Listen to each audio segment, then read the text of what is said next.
കണ്ണൂരിൽ തന്നെ മെയിനായിട്ടുള്ള ഒരു ഉത്സവം നടക്കുമ്പം പോയിട്ടില്ലെങ്കിൽ എല്ലാവരും ചോദിക്കും എല്ലാം മള്ളി ഇങ്ങനത്തെ തലശ്ശേരിക്കാരത്തിയാണ്.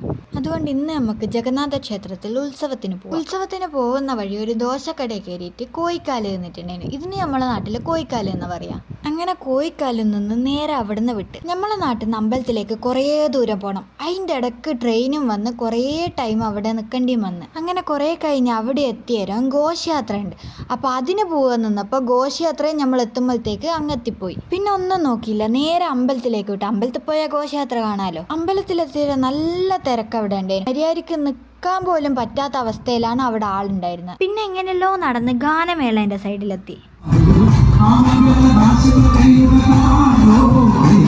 മുത്തപ്പൻ്റെ പാട്ടില്ലാണ്ട് കണ്ണൂർ എന്ത് ഉത്സവം അല്ലേ. പിന്നെ കുറച്ചേരം ആ പാട്ടും കേട്ട് നിന്ന് പിന്നെ നമ്മൾ തെണ്ടാൻ പോയി. പിന്നെ നമ്മൾ തോണി പോയിട്ടുണ്ടേനു. ബേക്കിൽ നിന്നെല്ലാം എല്ലാവരും നല്ലോണം പേടിച്ചിട്ടുണ്ടേനു.